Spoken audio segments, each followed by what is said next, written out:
Banyak dari kalian mungkin sudah tahu bahwa Uni Eropa telah mulai menindak warga negaranya sendiri dan penduduk asing melalui kebijakan luar negerinya, dengan memasukkan mereka ke dalam daftar sanksi terhadap Rusia, seperti rekan senegara saya, Jack Bow dan Nathalie Jemp, serta warga Jerman Hussein Doglu.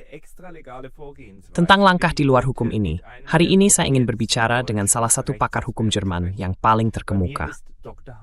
Bersama saya ada Dr. Hans-Georg Maassen, seorang ahli hukum Jerman dan mantan pejabat tinggi di Dinas Intelijen, yang menjabat sebagai Presiden Kantor Perlindungan Konstitusi Federal dari tahun 2012 hingga 2015. Dr. Maassen, selamat datang. Selamat siang Tuan Lotas. Dr. Maassen, Anda juga telah menyampaikan pandangan tentang sanksi-sanksi ini. Apa yang dapat Anda katakan kepada kami tentang hal tersebut? Dan bagaimana Anda menilai instrumen Uni Eropa ini saat ini?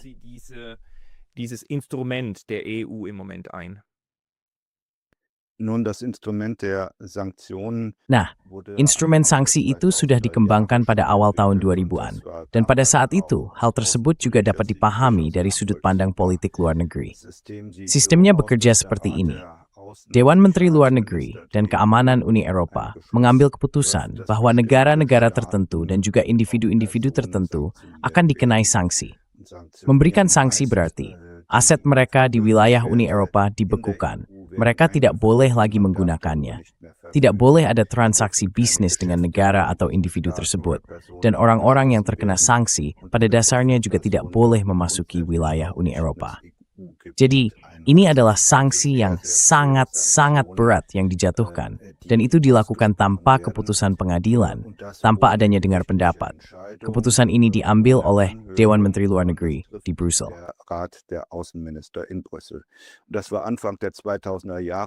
Pada awal tahun 2000-an, hal itu sebenarnya dapat dipahami oleh semua orang ketika dikatakan, jadi Korea Utara harus dikenai sanksi, Iran harus dikenai sanksi. Itu juga merupakan instrumen kebijakan luar negeri. Itu sudah jelas. Pada akhirnya, tujuannya adalah untuk mendorong suatu negara agar mengubah perilakunya melalui sanksi semacam itu. Entah agar situasi hak asasi manusia di Korea Utara membaik, atau agar Iran menghentikan program nuklirnya. Dan pada langkah kedua, orang kemudian berkata, baik, jika negara-negara itu dikenai sanksi, maka tentu saja Kim Jong-un dan Khamenei juga harus dikenai sanksi. Tidak masuk akal jika negara disanksi, sementara Kim Jong-un masih bisa berkeliling dengan mobil Mercedes S-Class-nya, sementara rakyatnya menderita.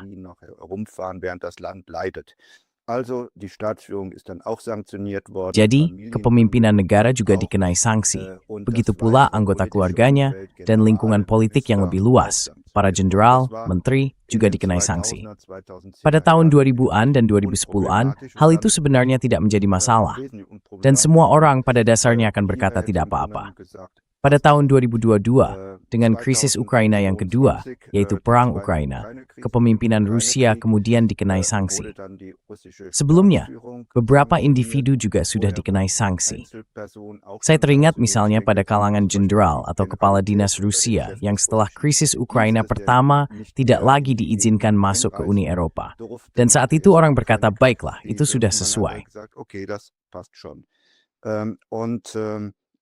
Dan kemudian, dalam 1 atau 2 tahun terakhir, setelah pada dasarnya seluruh pimpinan telah dikenai sanksi, perhatian beralih kepada para oligarki, di mana dalam pandangan Eropa dapat dikatakan, baiklah, mereka adalah para pendukung besar Putin, para miliarder yang menyimpan uang mereka di bank-bank Swiss, Jerman, atau Inggris. Ya, itu juga harus dibekukan. Secara politik, hal itu pada akhirnya bisa dijelaskan, tanpa terlalu mempersoalkan aspek hukum. En hamvrari ali tupingsno berthinju, everkwerk is benadarik en boleh melakukan itu. Ya, isim libis dalam uplangs tarat hap prat sesimoni dia beglawan zinson.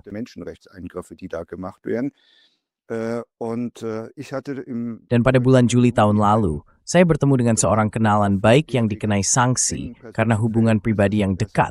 Dia orang Jerman dengan Putin. Saya hampir tidak bisa mempercayainya. Dia tinggal di hutan hitam dan bercerita kepada saya bahwa dia tidak lagi memiliki rekening bank. Dia tidak boleh bekerja, tidak boleh memiliki aset, bahkan tidak memiliki kartu kredit. Awalnya saya benar-benar tidak percaya. Hanya karena hubungan pertemanannya dengan Putin, karena dia pernah bekerja di Gazprom. Hal itu akhirnya terjadi. Lalu semakin banyak kasus seperti itu menjadi dikenal publik. Anda menyebutkan jurnalis Jerman Doku, jurnalis dari Anti-Spiegel yang tinggal di Moskow, dan seorang wanita bernama Lip. Mereka dimasukkan ke dalam daftar sanksi dengan alasan menyebarkan disinformasi tentang perang di Ukraina dan menyebarkan propaganda yang berpihak pada Putin. Putin-freundliche Propaganda verbreiten. Und wenn man dann in die Amtsblätter der EU reinschaut, wo derartige Dan ketika seseorang melihat ke lembaran resmi Uni Eropa, tempat sanksi semacam itu diumumkan, dan membaca alasan yang diberikan, maka harus dikatakan, hal itu begitu konyol, sehingga membuat seorang ahli hukum benar-benar merasa ngeri dengan apa yang disebut sebagai alasan di sana. Itu bukan alasan, melainkan potongan teks yang justru memperolok makna dari sebuah alasan. Dan tepat sebelum Natal, kasus Bo menjadi dikenal. Seorang mantan kolonel staf umum Swiss yang telah banyak berjasa di Swiss, di bidang militer, di Dinas Intelijen Militer, yang pernah ditugaskan di Brussel untuk Angkatan Darat Swiss di NATO, dan sering dikirim ke luar negeri sebagai pengamat independen dan netral. im Ausland oft eingesetzt war als unabhängiger, neutraler Beobachter. Er ist sanktioniert worden ohne Anhörung vorher. Dia telah dikenai sanksi tanpa adanya sidang pendahuluan. Aset-asetnya dibekukan. Ia tidak diizinkan meninggalkan Belgia, negara tempat ia saat ini tinggal. Tidak seorang pun boleh memberinya uang. Artinya, bahkan jika ia bekerja, pemberi kerja tidak boleh membayarnya, karena ia dikenai sanksi, karena ia berada di bawah rezim sanksi.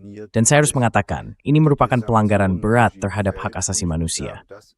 Dari sudut pandang hukum, saya harus mengatakan, sungguh luar biasa bahwa keputusan seperti itu diambil oleh para menteri tanpa dasar hukum yang memadai.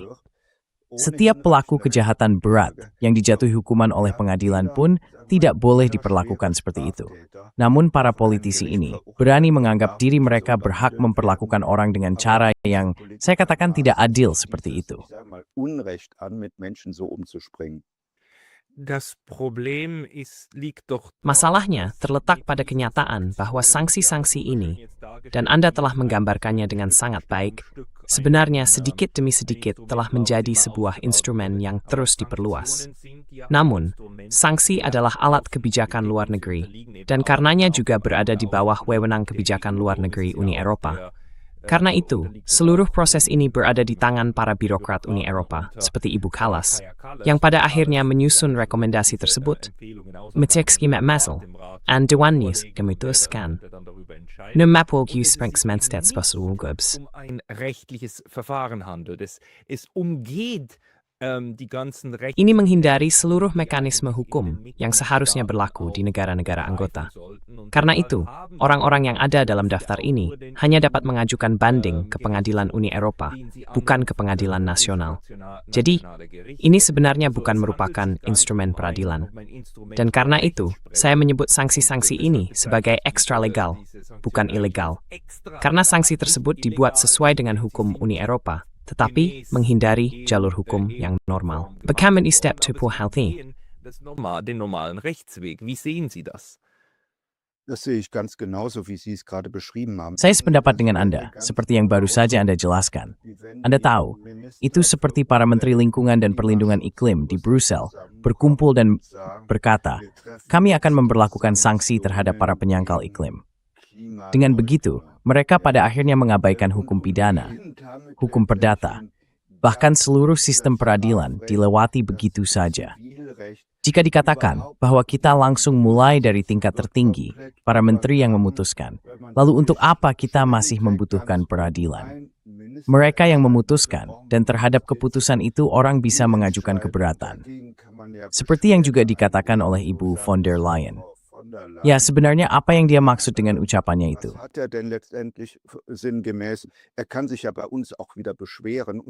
Dia juga bisa kembali mengajukan keluhan kepada kami, dan dia juga bisa mengajukan perkara ke Pengadilan Eropa. Apa yang sedang dilakukan di sini merupakan penghindaran total terhadap sistem hukum kita. Bahwa mungkin ada sanksi dalam kebijakan luar negeri memang bisa dibayangkan. Itu adalah instrumen politik luar negeri, instrumen diplomasi. Namun, menjatuhkan sanksi hanya kepada individu adalah hal yang sama sekali berbeda. Untuk itu, seharusnya disediakan suatu proses hukum. Seharusnya ada proses pengadilan yang menetapkan aturan prosedur, tetapi juga mengaitkan sanksi dengan fakta-fakta material yang benar-benar konkret. Konkrete materielle Tatbestände geknüpft werden. Das heißt also, wer das und jenes macht, Artinya, siapapun yang melakukan ini atau itu harus siap menghadapi sanksi, seperti yang juga diatur dalam hukum pidana kita. Komisi kini juga menyatakan bahwa sanksi bukanlah hukuman, melainkan dimaksudkan untuk mendorong perubahan perilaku. Namun, dalam sistem hukum kita tidak ada ketentuan yang memungkinkan negara untuk mendidik ulang orang yang bertindak secara sah. Bayangkan saja, Tuan Bowe tidak melakukan tindak pidana apapun. Ia bertindak sepenuhnya sesuai aturan. Ia hanya menggunakan haknya atas kebebasan berpendapat, sehingga orang seperti itu dapat dikenai sanksi oleh negara agar mereka berperilaku berbeda.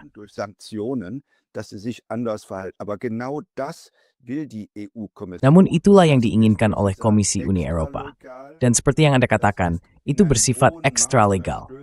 Hal itu sangat melanggar hak-hak dasar kita dan hak asasi manusia.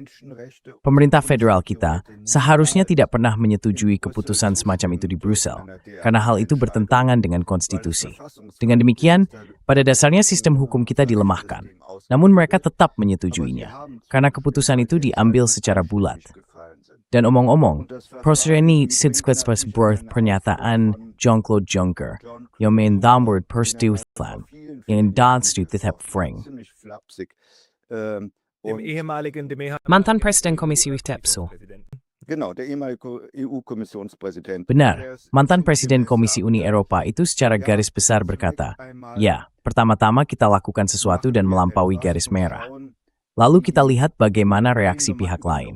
Kebanyakan orang tidak menyadarinya. Dan jika tidak ada yang menyadari, kita melangkah sedikit lebih jauh.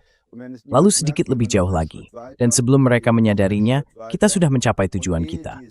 Lalu kita berkata, ada apa? Kita memang selalu melakukannya seperti ini. Dan kesan saya, dalam proses ini juga sama. Pertama-tama dimulai dengan menjatuhkan sanksi terhadap negara-negara. Lalu terhadap orang-orang yang banyak orang akan bilang, tidak masalah menjatuhkan sanksi kepada Kim Jong-un, kepada para jenderal di Korea Utara, kepada Putin. Orang akan bilang, tidak masalah, tanpa terlalu memikirkan apa akibatnya. Lalu langkah berikutnya adalah menargetkan warga dengan kewarganegaraan ganda yang tinggal di luar negeri.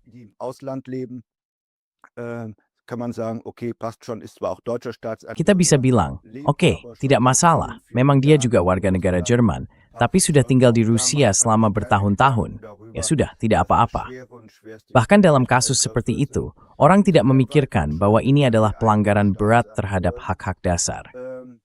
Lalu diambil langkah lebih jauh lagi dengan menargetkan warga negara sendiri dan kemudian harus dikatakan benar-benar dikonstruksi, seperti dalam kasus Bo. Dibuat seolah-olah ada kedekatan dengan Putin. Dibuat seolah-olah dia menyebarkan propaganda pro-Rusia. Karena kalau kita baca tulisan-tulisan Bo, saya tidak melihat ada propaganda pro-Rusia di situ. Orang itu menyampaikan keyakinannya sendiri. Kita bisa berdebat tentang itu.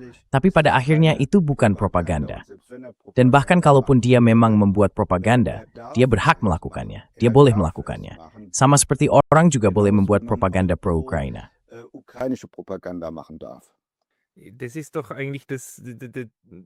Itulah sebenarnya yang licik dari seluruh strategi ini, bahwa diskusi publik seperti yang juga terlihat di Swiss diarahkan ke pertanyaan, apakah dia melakukan propaganda atau tidak.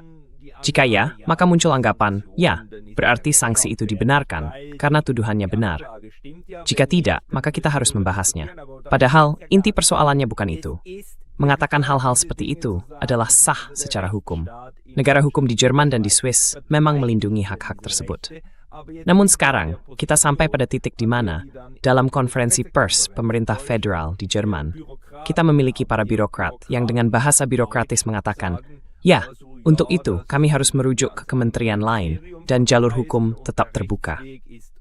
Karena seseorang hanya bisa mengatakan kepada Komisi Eropa, yaitu pihak yang memberlakukan sanksi itu, orang-orang yang melakukannya, saya tidak setuju. Leute, die das gemacht haben, darf man sagen, ich bin nicht einverstanden. Und man darf den EU-Gerichtshof. Dan seseorang boleh mengajukan perkara ke pengadilan Uni Eropa. Namun, seperti yang saya ketahui dari Sandra Hofer, pengadilan Uni Eropa tidak akan memeriksa apakah sanksi-sanksi tersebut menyebabkan pelanggaran hak asasi manusia. Mereka hanya akan memeriksa apakah dakwaan itu konsisten secara internal, apakah dakwaan itu sah secara hukum, atau apakah dakwaan itu sendiri merupakan pelanggaran hukum, tidak akan diperiksa. Hal itu membuat situasinya menjadi jauh lebih buruk. Bahkan pengadilan pun, selama tidak ada kebohongan dalam alasan yang diberikan, akan membiarkannya tetap berlaku. Jadi, apapun bisa tulis di dalamnya. Begitulah penjelasan yang diberikan Sandra Hofer kepada saya. Drinstehen, was will. So hat mir das Sandra Hofer erklärt. Ja, das ist auch zutreffend. Ya, itu juga benar. Maksud saya, apa yang disebut proses pengadilan ini pada akhirnya hanyalah sandiwara, dan sekarang para pihak yang terkena dampaknya diarahkan ke sana. Tetapi yang paling penting, dan ini harus terus diingat, adalah bahwa apa yang dilakukan oleh Tuan Bow dan yang lainnya itu sah secara hukum. Mereka berhak melakukannya. Ini bukan soal apakah itu propaganda Putin atau bukan propaganda Putin. Harus dikatakan, sama sekali tidak penting apakah itu propaganda Putin. Bahkan propaganda Putin pun boleh disebarkan. Begitulah. Itu adalah kebebasan berpendapat. Karena itu tidak boleh ada hukuman yang dijatuhkan. Dan selain itu, perlu juga ditekankan, kita tidak sedang berada dalam keadaan perang dengan Rusia. Wir sind nicht in einem Kriegszustand mit Russland. Ja, auch da kann man nicht sagen, Not kennt kein Gebot. Bahkan dalam hal ini, kita tidak bisa berkata keadaan darurat membenarkan segalanya. Keadaan darurat, kita harus melindungi diri dari propaganda Putin. Tidak, kita masih berpegang pada prinsip bahwa kita tidak berada dalam keadaan perang dengan Rusia. Karena itu, kita juga tidak bisa menyatakan keadaan darurat untuk membatasi kebebasan berpendapat. Jadi apa yang terjadi di sini adalah pelanggaran serius terhadap kebebasan berpendapat. Dan hal itu harus menjadi prioritas utama, bukan pertanyaannya ada propaganda atau tidak. Apakah pernyataan Tuan Bowe dan yang lainnya benar atau tidak, itu sama sekali tidak penting. Yang penting adalah dia berhak mengatakan apapun yang dia mau. Entscheidende ist, er darf sagen, was er will. Und noch eins, ich als Bürger Dan satu hal lagi, saya sebagai warga negara ada juga kebebasan berpendapat secara pasif. Saya berhak untuk membaca apa yang ingin saya baca. Dan Ibu von der Leyen tidak boleh mengatur apa yang saya konsumsi untuk dibaca. Jika saya ingin membaca atau mendengarkan RT Deutsch, maka saya berhak untuk melakukannya. Apa yang dilakukan oleh komisi, yaitu membatasi akses saya, melanggar hak asasi manusia. Jadi, kebebasan berpendapat tidak hanya berarti bahwa saya boleh mengungkapkan atau menulis sesuatu, tetapi had juga bahwa saya membentuk pendapat saya sendiri dengan media yang ingin saya konsumsi. Dan hal itu tidak boleh diatur oleh negara. Und die dürfen vom Staat nicht reguliert werden. Ich ging immer davon aus, dass Saya selalu berasumsi bahwa hal itu sudah jelas. Namun, yang terlihat saat ini adalah adanya diskusi di ruang publik. Kebebasan berpendapat adalah nilai yang sangat penting.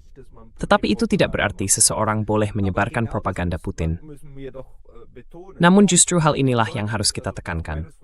Kebebasan berpendapat berarti seseorang boleh menyatakan dukungan atau penolakan terhadap sesuatu. Boleh mempercayai sesuatu. Saya boleh mengatakan bahwa Tuhan itu ada. Meskipun mungkin itu omong kosong.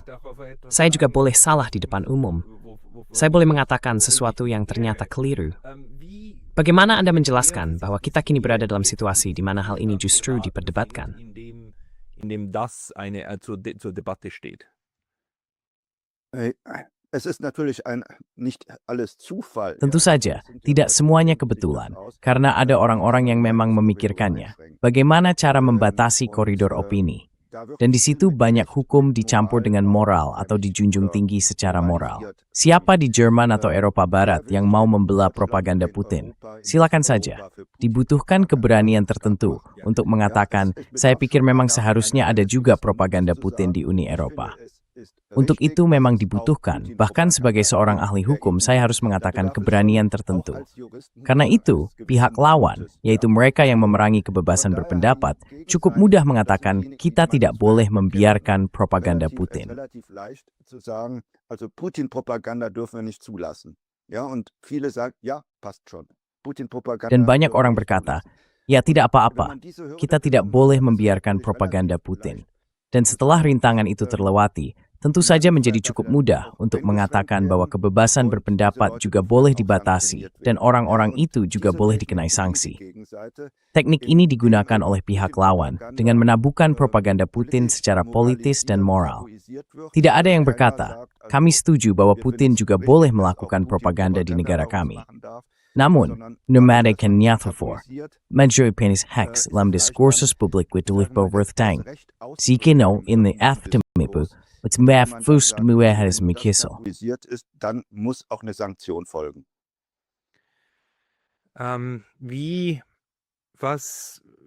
Menurut Anda, apa yang bisa dilakukan saat ini? Jadi, saya membayangkan ada 3 hal. Pertama, mengajukan perkara ke Pengadilan Uni Eropa dan berusaha mendorongnya untuk meninjau dampak serta konsekuensinya. Kedua, menempuh jalur hak asasi manusia, misalnya melalui Pengadilan Hak Asasi Manusia Eropa.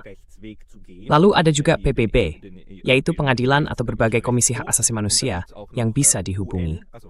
Dan menurut saya, ada jalan ketiga, mengajukan perkara ke Pengadilan Jerman dan berargumen bahwa sanksi-sanksi tersebut tidak boleh diterapkan oleh Jerman karena melanggar hak asasi manusia. Menurut Anda, jalan mana yang paling memungkinkan atau mana yang anggap dapat ditempuh?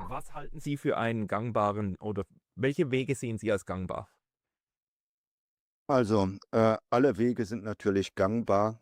Jadi semua jalur tentu saja bisa ditempuh. Saya akan mulai dengan jalur yang paling dekat. Jadi, seperti yang dikatakan oleh komisi, seseorang bisa mengajukan keluhan ke komisi. Itu semacam prosedur banding, tanpa batas waktu, tanpa hasil, dan kemungkinan besar tidak akan membawa apa-apa. Jalur ke Pengadilan Eropa. Ya, mungkin saja jalur ke Pengadilan Eropa itu berhasil. Anda tadi sudah menyampaikan pernyataan dari Ibu Hofer. Pada dasarnya, tidak ada pemeriksaan material yang dilakukan, melainkan hanya diperiksa apakah ada kesalahan yang terjadi dalam prosesnya. Di sini kita berbicara tentang dimensi hukum. Saya sendiri selalu berada di persimpangan antara hukum dan politik.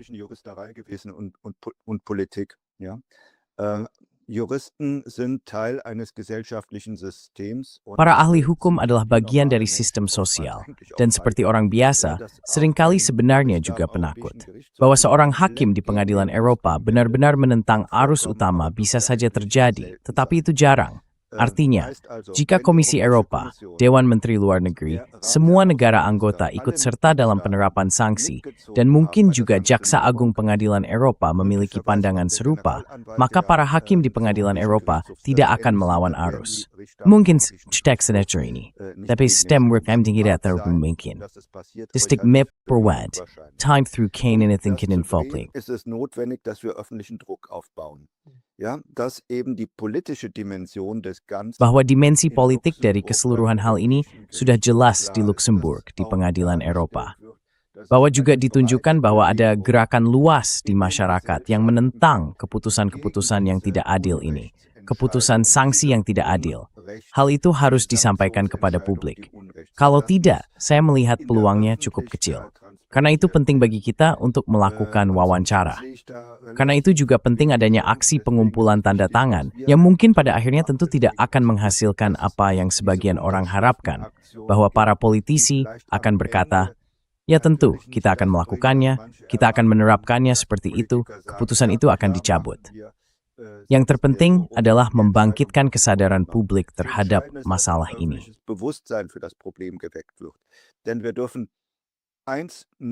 Karena kita tidak boleh lupa satu hal. Tadi saya mencoba menjelaskannya dengan gambaran tentang Jean-Claude Juncker. Dia terus melampaui garis merah dan terus menggesernya sampai mereka mencapai tujuannya. Bahkan jika itu di luar hukum. Ini bisa berlanjut lebih jauh.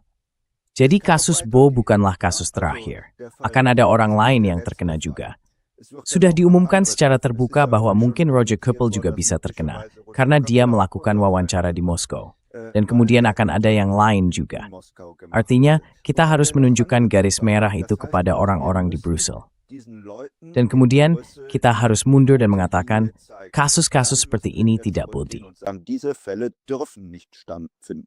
Nein, es ist ein politischer Fall. Tidak, ini adalah kasus politik. Ini adalah bentuk penindasan politik. Dan sayangnya, hal itu tidak benar-benar bisa ditangani secara hukum, seburuk apapun kedengarannya. Namun yang paling buruk dari pengadilan Uni Eropa adalah bahwa, bahkan jika pengadilan Uni Eropa pada akhirnya menyatakan bahwa sanksi tersebut tidak sah karena alasan yang diberikan, Komisi Eropa dapat kapan saja mengubah alasannya begitu saja. Dan kita sudah punya kasus seperti itu. Ada 2 oligarki Rusia, pengusaha Rusia, yang berhasil menggugat. Pengadilan Uni Eropa menyatakan bahwa keputusan itu tidak sah. Lalu Komisi Eropa hanya menggunakan alasan lain. Dan karena itu mereka sampai sekarang masih ada di daftar tersebut. Jadi kita benar-benar berada di bawah kesewenang-wenangan Komisi Eropa. Saya bertanya-tanya bagaimana mungkin 27 negara anggota bisa menyetujuinya. Tapi itu pertanyaan lain. Faktanya adalah, jika mereka menyetujuinya, Maragar with Comhindis. Dann kommt das schwer drunter. Richtig, ja. Also, dass sie Ja sagen, liegt einfach Benar an ya. diesem Jadi, System. alasan mereka mengatakan, So ya, eine itu sederhana, Ratsarbeit karena gegen sistemnya das seperti itu. Sanktionssystem, Akan ada innerhalb kelompok des, kerja Dewan. Saya pikir sebuah sistem sanksi di möglicherweise bawah auch Dewan Menteri Luar Negeri, di mana mungkin juga rekan-rekan dari Kementerian Kehakiman masing-masing akan berperan. Ich denke, Tapi saya wie wir pikir, schon seperti yang sudah kita bahas, herausgearbeitet haben, ini das ist adalah eine langkah diplomatische diplomatik. Maßnahme. Sanksi ini sebuah langkah politik dan kebijakan luar negeri. Jadi nanti akan ada staf dari Kementerian Luar Negeri masing-masing di kelompok kerja Dewan itu. Mereka akan menyusun rancangan keputusan. Dan bayangkan saja, ketika 27 atau 26 orang itu duduk bersama, mereka saling mengenal, mereka saling menyukai, mereka mengenal para staf di Komisi Eropa. Mereka tidak akan saling menyerang atau saling mengkritik. Und sich gegenseitig kritisieren. So, und wenn die dann einen Beschluss in der Ratsarbeitsgruppe getroffen haben, Dan ketika mereka telah mengambil keputusan dalam kelompok kerja Dewan, hal itu akan diteruskan ke Dewan Duta Besar. Dewan Duta Besar kemudian akan mempersiapkan pertemuan Dewan Menteri Luar Negeri, dan di sana hal itu tidak akan dibahas lagi. Saya rasa kecil kemungkinan bahwa Dewan Menteri Luar Negeri akan membahas kasus semacam itu. Hal itu akan langsung disetujui begitu saja, karena sudah dipersiapkan sebelumnya. Karena itu, penting bagi kita untuk mengangkatnya ke tingkat politik tertinggi, agar para menteri di negara-negara yang bersikap kritis terhadap Komisi Eropa juga menanganinya, dan jika perlu, menggunakan hak veto mereka di Brussel, supaya sistem sanksi ini tidak terus berlanjut seperti sekarang. Nicht mehr in dieser Weise fortgesetzt wird. Das sehe ich auch so. Ich frage mich trotzdem. Saya juga sependapat. Namun saya tetap bertanya-tanya, boleh saya kembali ke topik itu? Maksudnya menempuh jalur hukum. Apakah ada pengadilan di Jerman yang bisa diajukan oleh Hussein Logo dan mengatakan, tolong intervensi? Jadi saya ingin membayangkan sebuah kasus di mana pengadilan memutuskan bahwa sanksi tersebut tidak boleh diterapkan. Apakah ada kemungkinan seperti itu? Gibt es diese Möglichkeit? Also man kann natürlich immer ein Gericht in Deutschland anrufen. Tentu saja, seseorang selalu dapat mengajukan perkara ke pengadilan di Jerman. Pertanyaannya adalah, apakah pengadilan tersebut akan menganggap dirinya berwenang untuk menangani hal ini? Saya akan mengatakan, dalam kasus ragu, mereka akan berkata, ini bukan tindakan negara Jerman. Seharusnya diajukan ke pengadilan administrasi, dan pengadilan itu kemungkinan besar tidak akan menerima kasus ini sama sekali, terutama dengan alasan bahwa pengadilan Eropa yang berwenang. Ini adalah keputusan politik dari Brussel, dan terhadap keputusan politik tersebut, yang harus diajukan adalah pengadilan Eropa. Bisa saja seseorang berakhir di salah satu kamar pengadilan administrasi yang berkata, kasus yang menarik, kami ingin menanganinya. Dan sekarang, kami dapat membangun dasar kewenangan. Karena pasal 19 ayat 4, Undang-Undang Dasar menyatakan bahwa seseorang harus memiliki perlindungan hukum terhadap segala sesuatu. Mungkin saja mereka akan mengkonstruksinya seperti itu. Tetapi, hakim-hakim yang melakukan hal itu pasti harus sangat berani dan memiliki komitmen politik yang kuat. Ja, politisch engagierte Richter sein. Okay, also es tut mir leid, als Nicht-Jurist. Oke, jadi maaf. Sebagai seseorang yang bukan ahli hukum, saya memang tidak tahu bagaimana sistem itu bekerja. Saya mengira bahwa pemeriksaan apakah suatu kasus bisa diterima atau tidak akan cukup jelas. Tapi ternyata, di situ juga masih ada ruang untuk pertimbangan dan keberanian juga ikut diperhitungkan. Itu saya tidak tahu. Tapi ya, begitulah dalam kasus ini. Das war mir nicht klar, aber das ist halt einfach so in dem Fall. Ja, also die Regeln sind relativ Ya jadi, klar, aturannya man sebenarnya kann cukup auch jelas. diese Regeln Tetapi tentu entsprechend saja interpretieren. aturan-aturan ini juga bisa ditafsirkan dengan Denn, cara tertentu. die Überschrift über Karena allem prinsip ist, utamanya gegen adalah, jegliches terhadap setiap staatliches tindakan Handeln negara muss harus Schutz, tersedia perlindungan hukum. gegeben sein, ja. Dan jika para So, hakim und, berpendapat bahwa perlindungan hukum Richter tersebut der Auffassung sama sind, sekali dieser belum berkembang dengan Rechtsschutz memadai, unzureichend terutama di tingkat entwickelt, Eropa, karena di gerade auf sana tidak ada europäischer pengadilan Ebene, fakta. weil doch Pengadilan keine fakta Tatsachen adalah und lembaga yang Tatsachen melakukan in pemeriksaan Instanzen, bukti die secara eine menyeluruh. komplette Ya, dan juga Beweisaufnahme bahwa sebelumnya tidak ada sidang dengar Ja, pendapat. und, das Sidang dengar wäre auch pendapat eine pada Handlung, dasarnya merupakan die perwujudan Anhörung dari prinsip ist im negara Grunde hukum. Ausdruck, Maka des bisa saja seorang Rechtsstaatsgefühls. hakim berkata, Kann es baik, sein, dass di ein tingkat Richter sagt, Eropa okay, tidak auf ada europäischer jalur Ebene hukum yang sesuai gibt dengan es pasal 19 ayat 4, jadi kita Artikel lakukan 94 sendiri. entsprechenden Saya bisa membayangkan Rechtsweg, bahwa hal also itu machen bisa wir das, ja. dikonstruksikan Kann seperti ich mir itu. vorstellen, dass man das so Tetapi, konstruiert, aber seperti yang saya kroon, Tim wie gesagt, Pimatfov, man jag braucht think Richter, scored, die es imeling auch ith through captain wollen, for haft ad und wolis die daxen. auch das politische Rückgrat haben, das zu tun. Würde es Sinn machen, Is this Minko Fulling, op een Mabitsurairon Pragan, Kapagulan Akhosia, the Camel Buff Break? anzurufen? Ja, sicher. Also den Europäischen Gerichtshof für Menschenrechte kann man Ya, tentu anrufen. saja. Sie haben Sprachen Jadi auch Mahkamah von Eropa untuk hak Vereinten asasi Nationen, manusia bisa diajukan. die Anda dortigen, juga menyebutkan kemungkinan mengajukan ke Pengadilan Perserikatan Bangsa-Bangsa atau lembaga arbitras. Tetapi pertama-tama, lembaga-lembaga itu bekerja dalam jangka waktu yang sangat lama, yang tentu saja tidak akan banyak membantu Bo, dan pada akhirnya mereka juga tidak dapat membuat keputusan yang mengikat. Uni Eropa bukan anggota ke Kovenan Sipil PBB yang dimaksud di sini, yaitu Kovenan Internasional tentang Hak Sipil dan Politik tahun 1966. Mahkamah Eropa untuk hak asasi manusia juga merupakan pengadilan dari Dewan Eropa, bukan pengadilan Uni Eropa. Pengadilan itu bisa diajukan atas pelanggaran hak asasi manusia. Hal itu patut dipertimbangkan. Namun di sana pun, prosesnya berjalan sangat lambat. Jadi hal itu tidak benar-benar membantu Lepsenich di Bo maupun yang lainnya. Bo und auch den anderen nicht wirklich geholfen. Was ist Ihre Einschätzung bezüglich Bagaimana penilaian Anda mengenai warga negara asing? Kasus khusus pada Bo adalah bahwa ia warga negara Swiss, dan Swiss bukan bagian dari Uni Eropa. Seorang rekan senegara saya yang lain, Nathalie Jemp, juga warga negara Swiss. Ia juga dikenai sanksi. Saat ini ia berada di Afrika dan tidak dapat kembali ke Swiss karena sanksi tersebut, sebab penerbangan di atas wilayah tertentu dilarang, yang sebenarnya juga merupakan pelanggaran terhadap hukum internasional, karena setiap warga negara memiliki hak untuk kembali ke negaranya sendiri. Bagaimana Anda menilai situasi seperti ini? Karena pada dasarnya, sanksi itu awalnya merupakan instrumen kebijakan luar negeri yang dimaksudkan untuk menargetkan warga negara asing. Ja, auch da hätte man gesagt, wenn es Osama bin Laden gewesen Dalam kasus itu pun orang akan berkata, jika Osama bin Laden yang berada entah di suatu tempat di Afrika dan ingin bepergian ke negara tujuan teroris melalui Eropa, entahlah. Orang akan berkata, tidak masalah. Namun dalam kasus Ibu Jemp, hal itu sama sekali tidak bisa diterima. Terlepas dari itu, Swiss adalah negara yang berasosiasi. Selain itu, saat ini di Swiss sedang dibahas perjanjian kerangka kerja atau perjanjian serupa yang pada dasarnya akan membuat Swiss mengadopsi sebagian besar sistem hukum Uni Eropa. Jadi, apa yang dilakukan di sini sama sekali tidak sesuai. Dan mengenai Ibu Jemp yang ditolak untuk pulang ke Swiss, hal itu jelas merupakan pelanggaran serius terhadap hak-hak dasar dan kebebasan dasarnya. Ist das ein schwerer Eingriff in ihre Grundrechte und Grundfreiheiten? Sehen Sie denn auch die Gefahr? Apakah Anda juga melihat bahaya bahwa sistem ini akan terus dijalankan? Anda sudah menyinggung hal itu. Dapat dibayangkan adanya langkah-langkah terhadap para pengkritik perubahan iklim. Uni Eropa kini telah menemukan cara untuk mengarahkan atau bahkan melarang diskursus politik dalam negeri dengan menggunakan sarana kebijakan luar negeri. dan sekaligus dapat menghindari semua jalur hukum secara langsung. Namun orang-orang yang melakukan hal itu tentu sangat terlindungi oleh kekebalan politik dan sebagainya.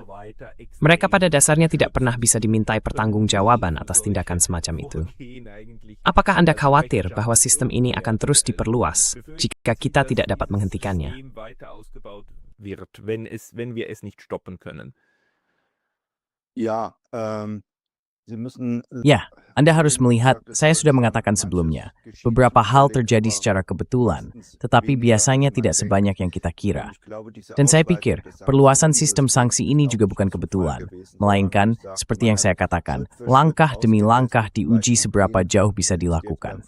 Dan sekarang, hal itu sampai pada kasus Bo terhadap beberapa warga negara Jerman yang harus dikenai sanksi. Saya bisa membayangkan bahwa jika tidak ada perlawanan publik di sini, mereka akan terus melangkah.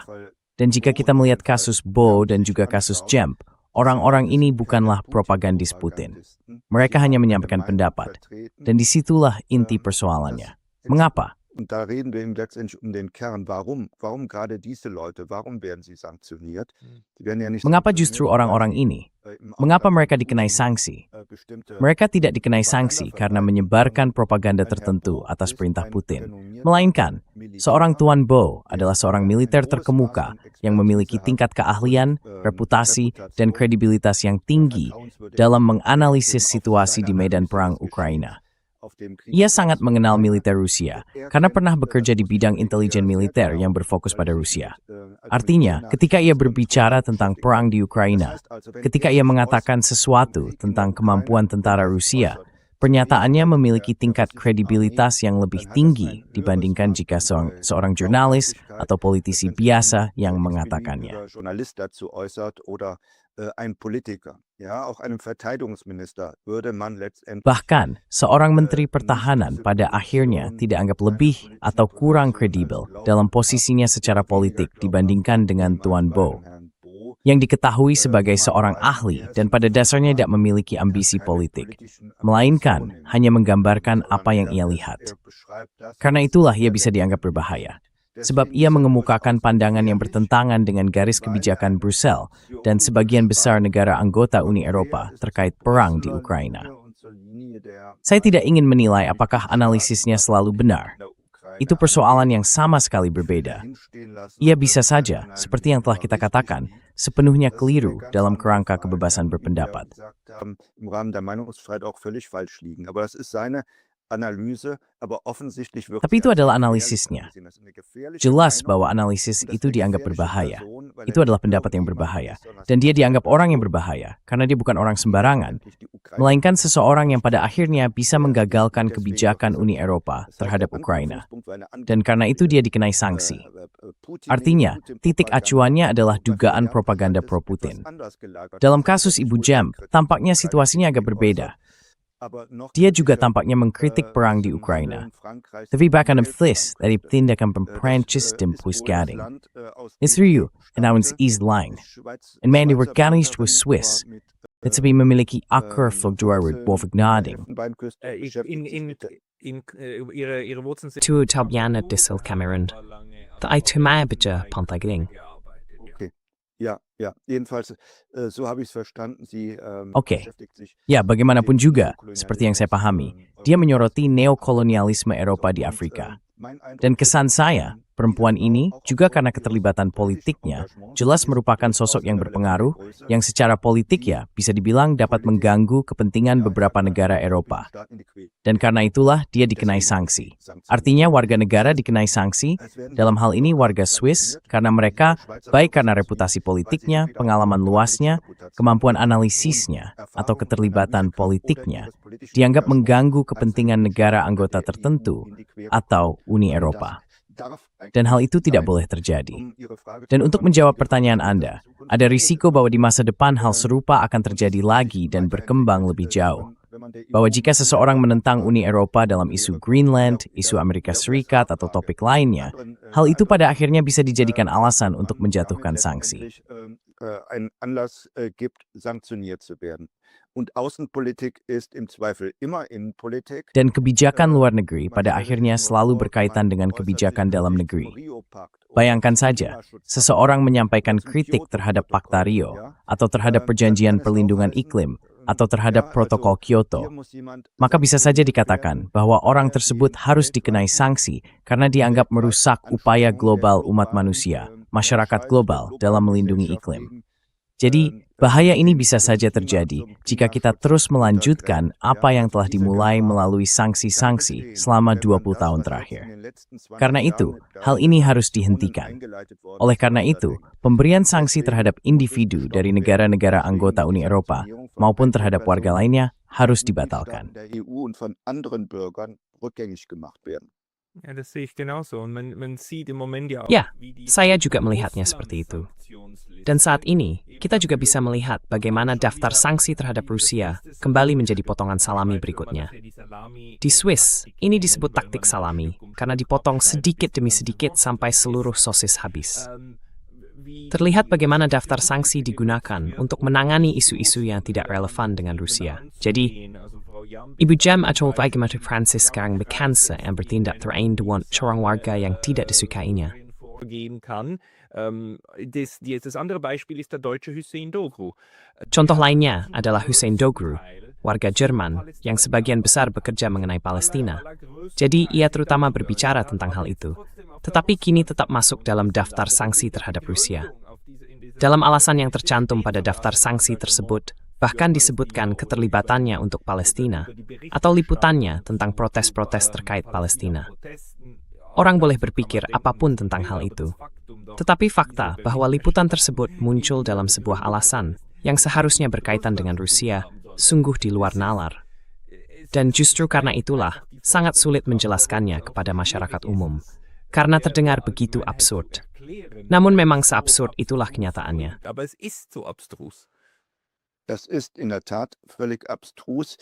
Itu memang benar-benar tidak masuk akal. Dan sebagai seorang ahli hukum, saya harus mengatakan bahwa Komisi Uni Eropa tidak segan-segan membuat hal seperti itu menjadi publik. Sungguh luar biasa. Jadi, jelas bagi siapapun, Gaza tidak ada hubungannya dengan kedekatan terhadap Putin. Pantai Gading atau Kamerun tidak ada kaitannya dengan propaganda Putin. Namun demikian, semuanya dicampur adukan, dan ramuan itu kemudian dijadikan alasan untuk menekan seseorang. Also eben der Test, der ultimative Test. Jadi, ujian itu, ujian yang sesungguhnya, yang sedang berlangsung saat ini, jika kita mengikuti penjelasan Anda, adalah apakah masyarakat umum di Uni Eropa menerima bahwa pimpinan UE memiliki alat hukuman mutlak yang tidak tunduk pada pemeriksaan atau jalur hukum manapun, dan dapat digunakan sesuka hati. Itu berlaku. Jadi saya rasa itulah pertanyaannya, bukan? Es gilt. Also ich glaube, das ist die Frage, oder? Ja, das ist die Frage, dass hier, wie Sie sagen, extra Ya, itulah pertanyaannya. Bahwa di sini, seperti yang Anda katakan, telah dikembangkan instrumen hukuman di luar hukum yang jauh lebih buruk daripada apa yang dijatuhkan oleh beberapa pengadilan pidana.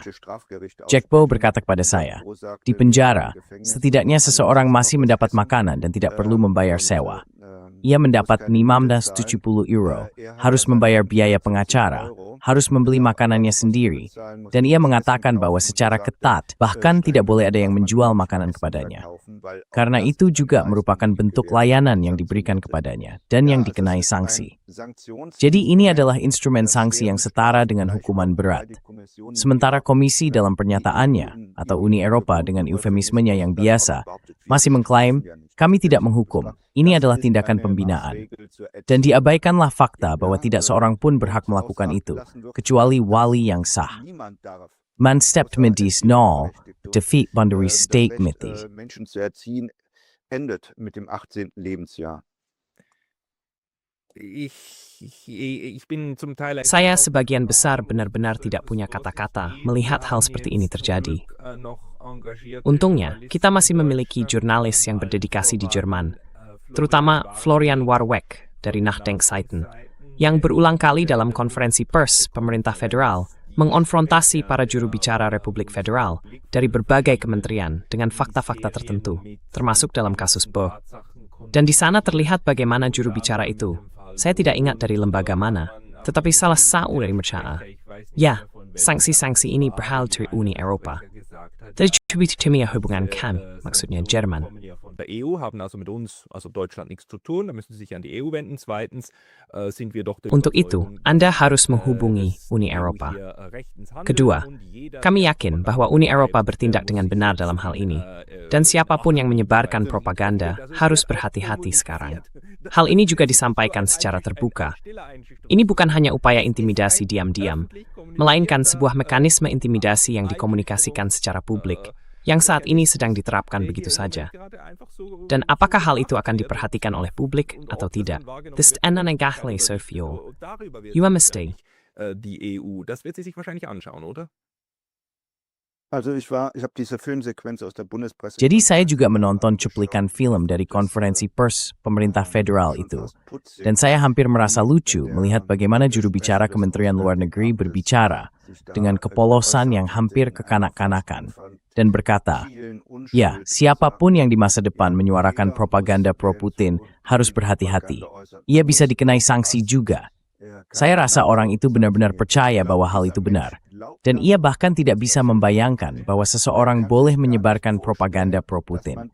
Saya punya hak hukum untuk menyebarkan propaganda pro-Putin jika saya mau. Ya, itulah sebabnya kita punya konstitusi. Itulah sebabnya kita punya hak asasi manusia. Karena itu, propaganda pro-Ukraina juga boleh dilakukan. Propaganda pro-AS juga boleh dilakukan. Saya juga boleh berkata, saya menganggap Trump hebat. Itu pun termasuk dalam kebebasan berpendapat. Das fällt unter die Meinungsfreiheit. Aber dass ein Spitzenbeamter und so sehe ich den Namun, bahwa seorang pejabat tinggi, dan begitulah saya memandang juru bicara Kementerian Luar Negeri, bertindak seolah-olah hal itu sepenuhnya normal untuk melarang seseorang menyampaikan propaganda atau pendapat dalam hal tersebut. Itu sungguh bisa saya katakan mengejutkan. Saya bertanya-tanya, di mana pria ini selama masa pendidikannya? Dia pasti pernah lulus sekolah menengah. Saya kira dia juga pernah belajar sesuatu. Tapi tampaknya ada yang tertinggal dalam hal hak-hak dasar dan kebebasan fundamental. Jika ini terjadi dalam sistem negara otoriter, saya akan berkata, bisa dimengerti, karena orang-orang di sana tumbuh dengan cara seperti itu. Itu bagian dari pandangan hidup mereka. Tetapi bahwa hal ini kini menjadi pandangan hidup dalam pemerintahan federal ini, menjelekkan orang-orang yang memiliki pendapat berbeda sebagai propagandis Putin, membungkam mereka, emetaumet riset marmits, nilang mengejutkan. Das ist wirklich schockierend. Sie waren ja auch Präsident des Anda juga pernah menjadi Presiden Badan Perlindungan Konstitusi Federal. Apakah hal itu sebenarnya tidak berdampak pada badan tersebut? Karena di sini, dengan konstitusi Jerman, sebuah hak dasar sedang dikesampingkan. Bukankah seharusnya ada seseorang di dalam organisasi itu yang bereaksi dan berkata, perhatian, kita punya masalah besar di sini. Achtung, wir haben hier ein riesengroßes Problem. Nah, das Problem tritt ja nun. Masalah ini sekarang juga muncul, bisa dibilang, di Kementerian Luar Negeri, di Kementerian Kehakiman, dan di kementerian lainnya, di mana seharusnya sudah sejak lama ada yang mengatakan, ada sesuatu yang benar-benar keluar dari kendali di sini. Saya bertanya-tanya, untuk apa kita punya Kementerian Kehakiman dan Kementerian Dalam Negeri, yang keduanya bertanggung jawab atas penegakan hak-hak dasar dan konstitusi kita? Seharusnya sudah sejak lama ada yang mengatakan rekan-rekan di Kementerian Luar Negeri itu benar-benar keluar jalur. Memang merhasnu Komisi Piasgeo paling cemerlang bekerja di Kementerian Luar Negeri. Die im Auswärtigen Amt arbeiten, man wird nicht Diplomat, weil man so ein. Seseorang tidak menjadi diplomat karena ia seorang ahli hukum yang luar biasa, melainkan karena memiliki kualitas lain. Seharusnya sudah sejak lama ada yang mengatakan sesuatu, tetapi itu tidak dilakukan. Dinas Perlindungan Konstitusi, saya katakan ini sebagai mantan kepala yang kini juga diawasi oleh para bawahannya, sekarang menghadapi masalah hukum lain. Lembaga itu juga telah keluar dari jalurnya. Kini, lembaga tersebut disalahgunakan untuk memerangi apa yang disebut sebagai pihak-pihak yang mendelegitimasi dan merendahkan pemerintah. Hal seperti itu sebenarnya sama sekali tidak terpikirkan bisa terjadi di Jerman.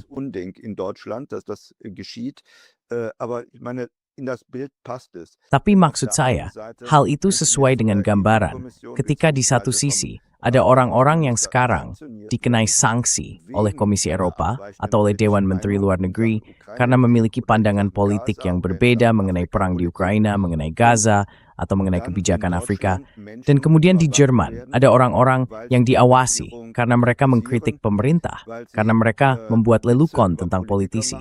Bahwa di Jerman, ada orang-orang yang bisa dibilang mengalami penggeledahan rumah pukul 6 pagi. Pasukan polisi datang melakukan penggeledahan karena seseorang menulis sesuatu di Twitter atau memposting di X yang bersifat kritis terhadap pemerintah. Itu semua sesuai dengan gambaran tersebut. Hal itu menunjukkan kebebasan berpendapat sedang mundur dan sedang dibatasi dengan sengaja secara besar-besaran oleh kekuatan yang berkuasa. Ja, es ist wirklich Ya, ini memang terasa menyeramkan karena saya sebenarnya berpikir bahwa kita di Eropa telah mengembangkan mekanisme untuk melindungi diri dari hal semacam itu. Dan saya kembali ke topik ini. Jadi, Jerman, saya memang orang Swiss. Tapi saya pikir Jerman telah mencapai banyak hal setelah Perang Dunia Kedua, baik di timur maupun di barat. Dan di barat terutama, yaitu Undang-Undang Dasar, yang sebenarnya berisi hak-hak perlindungan terhadap negara.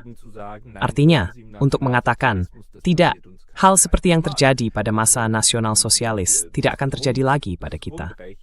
Undang-Undang Dasar itu, terutama juga merupakan hak warga negara terhadap negara, untuk menjaga jarak dari negara dan melindungi hak-hak warga.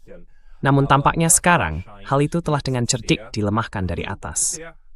ausgehebelt worden zu sein von oben. In der Tat, ich nehme es auch so wahr. Memang benar, saya juga melihatnya seperti itu. Hak-hak dasar dan hak asasi manusia adalah hak-hak perlindungan. Hak-hak tersebut dimaksudkan untuk melindungi warga negara dari negara yang bertindak sewenang-wenang.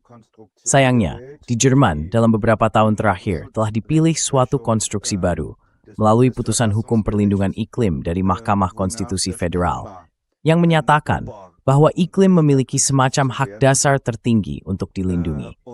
Pada akhirnya, hak-hak dasar dan hak asasi manusia diberikan kepada warga negara dalam kerangka perlindungan iklim. Dengan demikian, konstitusi kita pada dasarnya telah dibalikkan, karena hak-hak dasar tidak dimaksudkan untuk melindungi iklim dari manusia.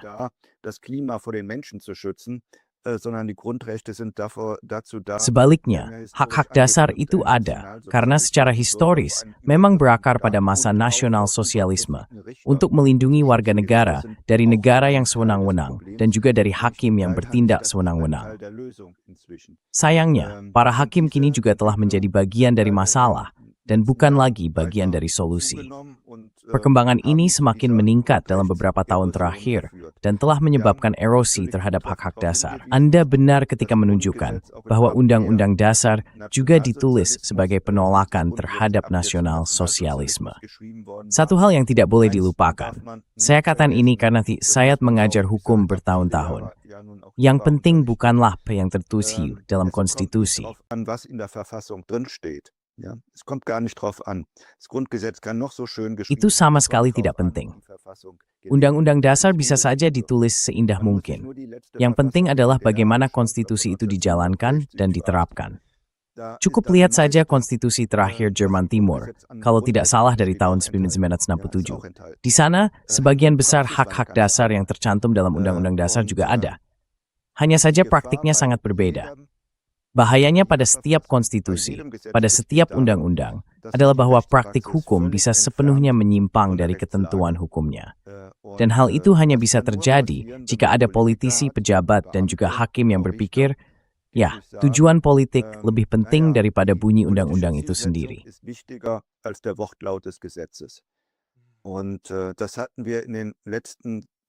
Dan hal itu sudah sering terjadi di Jerman dan Eropa selama 20 tahun terakhir, di mana undang-undang dibengkokkan begitu lama hingga hampir patah. Undang-undang memang memiliki ketahanan tertentu, tetapi batas itu telah dilampaui sangat jauh. Baik dalam hal penyelamatan euro maupun penghentian tenaga nuklir, hukum tidak diperhatikan, dan fakta bahwa pemerintah juga wajib mematuhi hukum diabaikan. Sebaliknya, mereka melakukan apapun yang mereka inginkan. Dan saya mewalern Karif Grankstal, entin Geordiskan Pengamutisik Dolatya. Und haben das dann alles noch schön geschrieben. Es ist leider so, dass Ya, Normen sayangnya memang begitu, dann bahwa norma hanya memiliki kekuatan nyata jika orang-orang benar-benar mempercayainya dan ingin menerapkannya. Dan sayangnya, saat ini kita sedang berada dalam proses di mana norma-norma hukum itu sendiri dibalikkan. Bapak Dr. Hans-Georg Maassen, adakah hal lain yang belum Anda singgung dan ingin Anda tambahkan? Atau apakah kita sudah membahas topik ini secara keseluruhan? beifügen möchten oder haben wir das Thema ungefähr abgedeckt? Ich glaube, das Thema haben wir relativ breit Jason abgedeckt. Woody's to a bright paustor to a was. Ich glaube, Den är tycker fanning den, wir it's müssen ne bägger alle stord, gespannt sein, wie sich no das in den mule nächsten boar will Monaten profit fang the pan. weiterentwickelt. Das Inibs war that jetzt, swim bila laporan ich sag sementhao mal, the ein casus Zwischenstand bow. gewesen mit dem Den Fall er dient Bo. time die mathim like yun sepits and Und so dann do gibt es vielleicht thoughts. wieder Gelegenheit, noch einmal darüber zu sprechen. Ja, das sehe ich auch so. Es kommt Ya, auch darauf an, saya juga wer jetzt sependapat. alles, Itu juga tergantung pada siapa saja yang mulai menyuarakan penolakan. Dan hal itu bisa dilakukan dengan berbagai cara. Seseorang bisa menulis surat, mengirim email, atau ikut demonstrasi. Saya hanya ingin mengatakan, ini adalah masalah politik yang harus kita tangani bersama secara politik, melalui tindakan nyata. Tuan Maassen, bagi orang membaca lebih banyak tulisan Anda, would tahu, temhait toko blog and 3 sprain tulisan tia and. an dem Sie Ihre Schriften veröffentlichen. Ja, über meine Website. Yeah, similarly with sich emmaassen at s.com. Itu Maria, stos websum ring. At the Marvis step, den get mine Twitter, and my kapits X, at Facebook. Ich empfehle These smannen stepfong Marcelisettasan den essay Dr. Hans-Georg Me. Herr Dr. Maassen. Remen Oktmas, Venis Fles. Den sitzt Hattie, und Wolfgang.